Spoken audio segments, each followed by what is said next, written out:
Hello dear students, in this video I am going to solve UGC NET 2020 paper 2 of economics.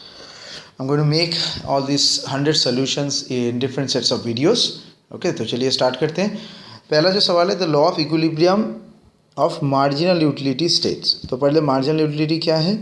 Change in total utility with respect to purchase of 1 unit extra. Okay, del T U by del Q. कोई भी total utility function को derivative करने से ये हम लोगों को मिल जाएगा. दो तरीके का डेरिवेटिव होता है. एम यू एक्स जो यहाँ पर लिख रहा है, so marginal utility of X with respect to del T U by del X. और एक 2 डायमेंशनल स्ट्रक्चर है, तो वहाँ पर में ए है बजट लाइन के साथ इंडिफरेंस कर्व जहाँ पर टेंजेंट होगा, दैट इज इक्विलिब्रियम पॉइंट. आमतौर पे M U X equal to P X, M U Y equal to P Y. So in order to maintain same, so M U X by P X equal to M U Y by P Y. So M U X by P X equal to M U Y by P Y. ये pattern में चलता रहता है. So as you can see only this thing, अगर z हुआ तो 3 and that is equal to marginal utility overall. So this B is the first answer. Next question में चलते हैं. ये भी मार्जिनल यूटिलिटी कर्व के ऊपर ही है. ये कैसा होता है? मार्जिनल यूटिलिटी का जो कर्व होता है वो किस तरीके का होता है? देखिए, मार्जिनल यूटिलिटी क्या होता है? हर एक्स्ट्रा परचेस के साथ ये नीचे जाता है, ये हमें पता है. सो satisfaction falls over and over with respect to higher purchase. So the ultimate marginal utility curve is a downward sloping line. Okay, so with respect to high purchase हमारा appetite उसके लिए fall करेगा, so falling. Next, marginal rate of substitution of x and y can be shown in the curve by which formula? Marginal rate of substitution, MRS. तो MRS शुरुआत की तरह ही है. Okay, so MRS का जो फॉर्मूला है वह है MRS X by Y equal to D Y by D X equal to M U X by M U Y. ये हमारा फॉर्मूला है for an utility function which is U equal to X Y. ये है, इस curve को कहा जाता है rectangular hyperbola. Okay, so MRS नीचे तक क्यों जाता है कि y नीचे जाएगा, x ऊपर आएगा. सो ऑब्वियसली इसके हिसाब से ये है MRS equal to change in y by change in x D Y by D X. C is the answer. चलिए आगे बढ़ते हैं क्वेश्चन नंबर 4 की तरफ. Which of the following is a curve of law of increasing return? So इनमें से कौन सा लॉ ऑफ इंक्रीजिंग रिटर्न को बताता है?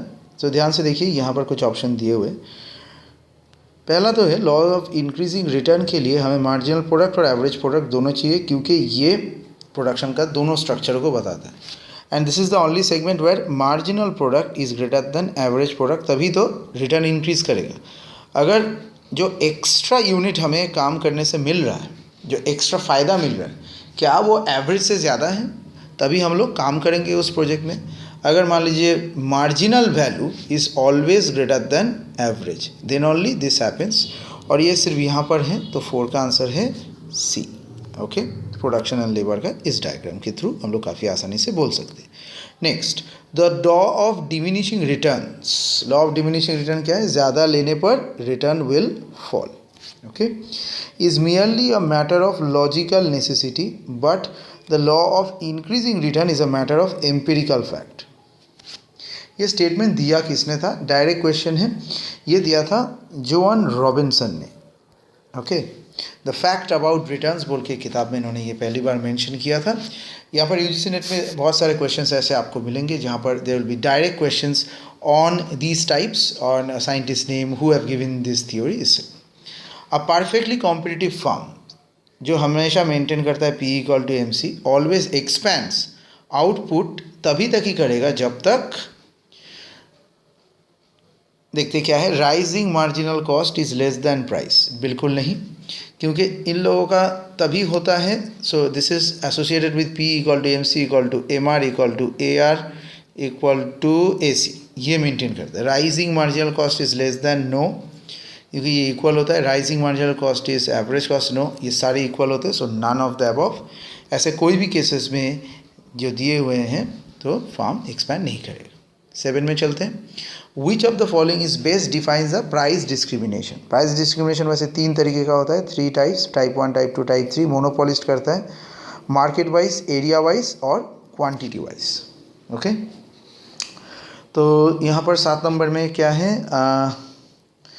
क्या charging different prices on the basis of race? बिल्कुल नहीं. Charging different prices of goods and cost of production, नहीं, कॉस्ट ऑफ प्रोडक्शन के नहीं, because cost of production may high but why people should pay you. Charging different price on the basis of services difference, no.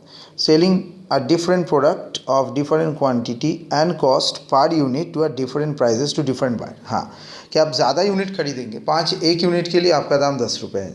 अगर 5 या ज़्यादा unit खरीदेंगे तो उसके लिए है 8 रुपये.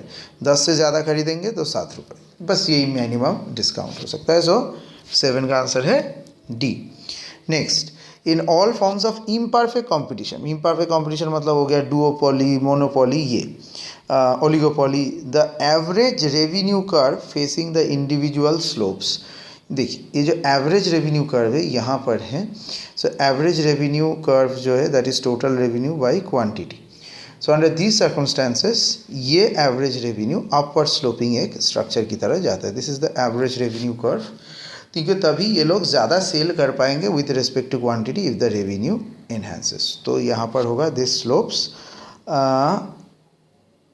Perfectly structured. लेकिन जब भी याद रखिएगा ये जो क्वांटिटेटिव मॉडलिंग है, सो लेकिन अगर इंडिविजुअल वे में इसको लिया जाए, so this structure will fault. Okay, so then this is the 2 lines and this is your average, जो कि एक डिमांड की तरह भी काम करता है. So the answer number B is correct. 8B. 8 done. 9, social welfare function क्या होता है? अगर सोशल वेलफेयर फंक्शन के बारे में जानना है, सो सोशल वेलफेयर फंक्शन एक ऐसा फंक्शन है जो ranks various social states. So it's a pretty direct one. 9 का आंसर है A. So there is no problem. So social welfare function को अगर हम लोग लिखेंगे भी, so remember that welfare is only possible if and only if everyone is getting something good. Okay, so betterment of all.